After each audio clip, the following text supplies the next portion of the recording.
Hello students, இப்போ நம்ம இதில் பார்க்க போகிறது 7ஆம் வகுப்பு கணிதம் 3ஆம் பருவம் 5வது பாடம் பார்த்தீங்கன்னா புள்ளியியல்.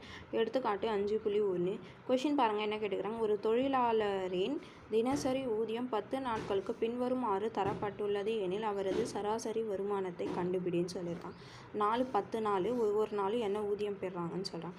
அப்போ இது மொத்தமாக நம்ம கூட்டிட்டு 10ஆல் வகுத்திங்கன்னா வர ஆன்சர் தான் இதோட சராசரி. புரிஞ்சுதுங்களா? அப்போது ஃபஸ்ட்டு சராசரி ஃபார்முலா எதுங்க?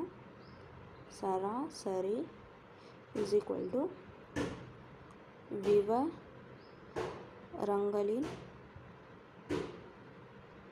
விவரங்களின் கூடுதல், இது மதிப்புகள் தானே, இது மதிப்புகள்னு எழுதிக்கோங்க. மதிப்புகள் விவரங்களின்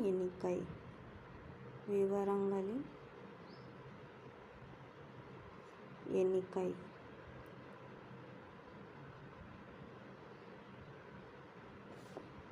அப்போ விவரங்களின் கூடுதல்னா இது மொத்தமாக கூட்டணும் பாருங்கள். 250 கூட்டல் 350 கூட்டல் 100 கூட்டல் 400 கூட்டல் 150 கூட்டல் 270 கூட்டல் 450 கூட்டல் 320 கூட்டல் 610 கூட்டல் 750 வகுத்தல் எவ்வளோ? 10 தானே. அப்போ 10ஆல் வகுத்திடணும். அப்போ இது மொத்தமாக நம்ம கூட்டணும் பாருங்கள். 250 350 100 400 150 270 450 320 610 750.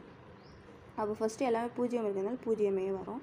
அடுத்தது பாருங்கள். 5 5 10, 10ஓட 5 குணிங்கன்னா 15, 15ஓட 7 குணிங்கன்னா 22, 22ஓட 5 குணிங்கன்னா 27, 27ஓட 2 கூட்டினீங்கன்னா 29, 29 1 30, 35. அப்போ 5 மீதி 3, 2 கூட்டினீங்கன்னா 5, 5ஓட 3 கூட்டினீங்கன்னா 8, 8ஓட 1 கூட்டினீங்கன்னா 9, 9ஓட 4 கூட்டினீங்கன்னா 13, 13ஓட 1 கூட்டினீங்கன்னா 14, 14ஓட 2 கூட்டினீங்கன்னா 16, 16ஓட 4 கூட்டிங்கன்னா 20, 20ஓட 3 கூட்டிங்கன்னா 23, 23ஓட 6 கூட்டிங்கன்னா 29, 29ஓட 7 கூட்டிங்கன்னா 36. அப்போது 3650ன்னு வருது. அப்போது 3650 வகுத்தல் 10.